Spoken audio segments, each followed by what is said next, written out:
Jesus rolled up the scroll, gave it back to the attendant, and sat down. All the people in the synagogue had their eyes fixed on him.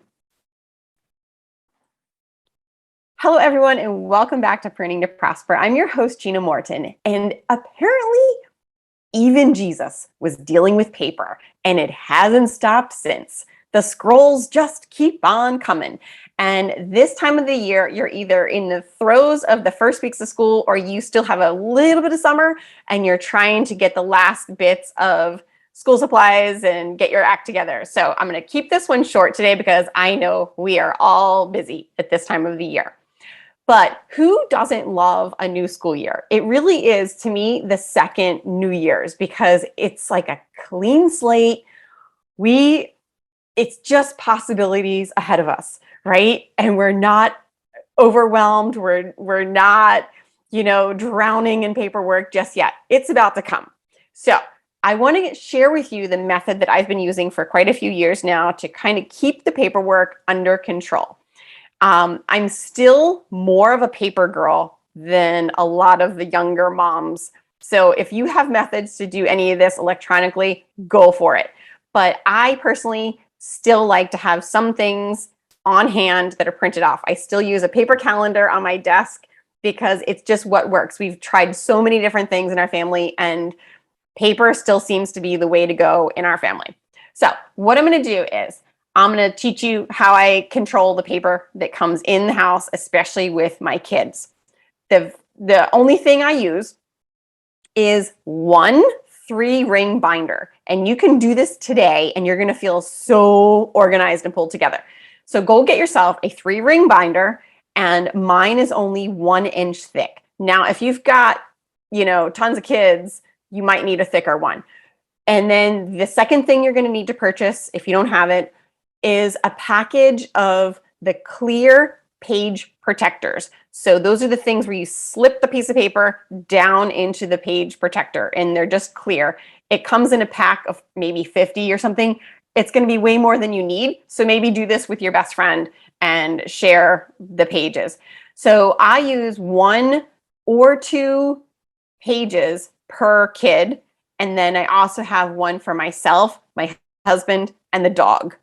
But we'll just focus on your kids today. And everything I'm going to list that you should have in your page protectors, I'm going to have in the show notes below. So first thing is, when any piece of paper comes home from school, you need to immediately look at it and say, do I need to keep this at all? If you can find it online and you can find it quickly, the answer is no. You can go ahead and shred that thing up. Okay? If you would like to have it, then, and the answer is yes, I do need to keep this, then we're going to go to our binder. And we're going to say, where in the binder does it need to go? Is it going in the page protector or is it going to go in the front pocket? And I'm going to explain the difference in a second. All right, so let's start with what's inside each page protector for each kid. And the reason I have this in a binder and not in their special bins in the basement or not in a filing system is because I want this stuff so easy to access. It's not even funny. Because how it even came about was because I felt like the school kept asking for the same paperwork over and over again. And I was just going nutty thinking, okay, where's that kid's birth certificate? Oh, is it in the file? Is it in their special bin in the basement where we keep like the blankets from the hospital or whatever? And finally, I was just like, you know what? I need to have all this stuff that they keep asking me for easy. And maybe I have to make a copy of it in the morning if the kid needs something for school, but I have it all really handy. Now, my kids go to Catholic school, so it seems like they're asking for the baptismal certificates. So I have that in their clear page protector too. So, and if you're homeschooling, you probably have different systems that you need to do and more paperwork that you probably have to keep track of. So this is really for just like people that are just sending their kids off to school and we're just doing our best here. So what I keep in each page is the kid's birth certificate, their social security card, the latest physical forms from the doctors, and their latest immunization sheet. You can also keep the hard copy of their COVID record if you want to keep that in here as well.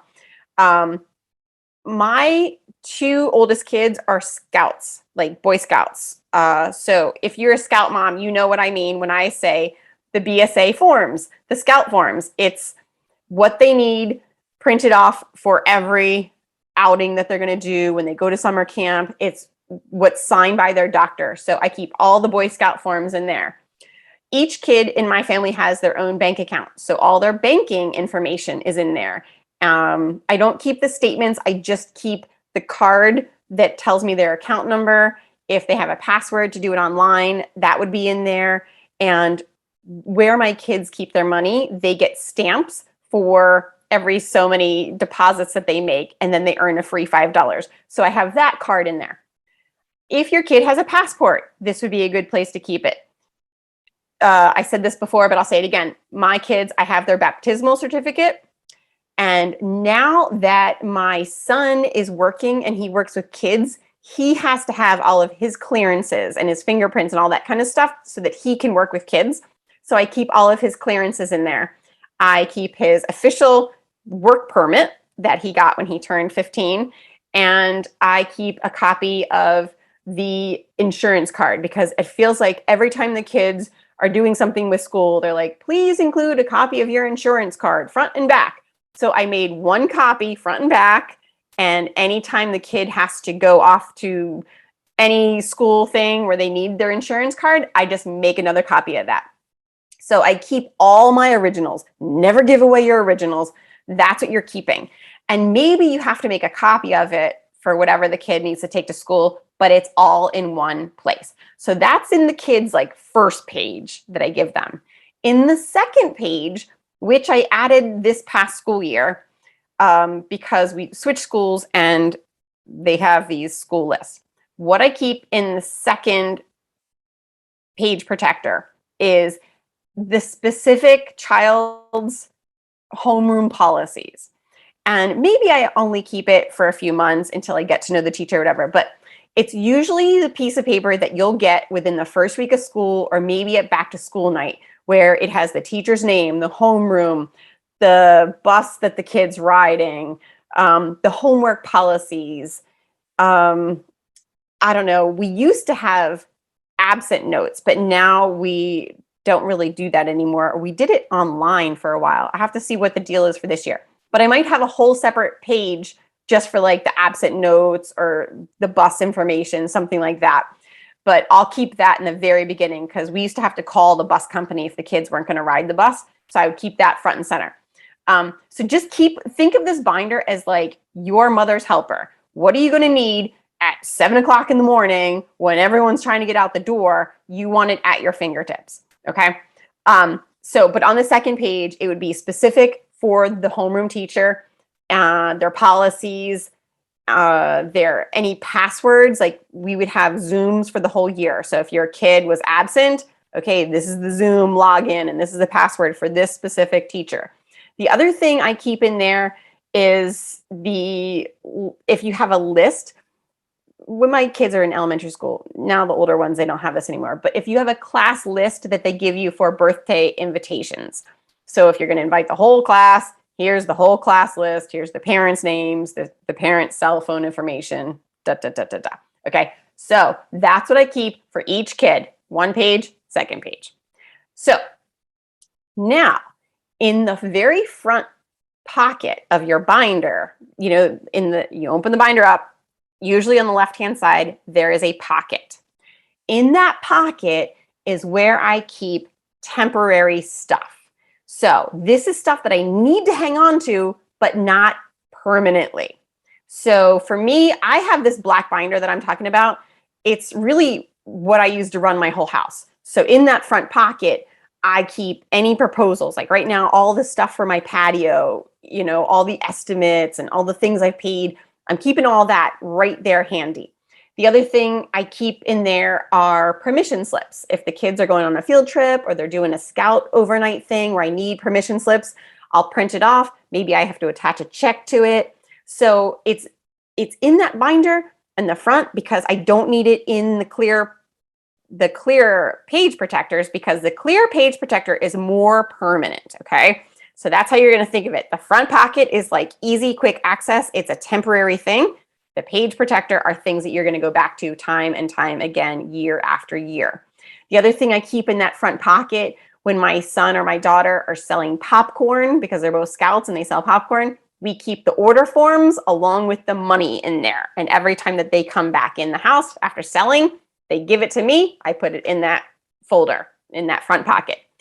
In the back pocket of the binder, I have added a new thing, which is, it's not permanent, but it's long-term storage. And for us, that's our ski rentals. We rent our skis for the whole season, but we started from a new place this year and we actually keep them for the whole year. I have to keep these skis all summer in my house, but I have the paperwork in the back because in October is when we go back to the ski store and we have to either, get the kids bigger sizes or re-up our rentals or whatever.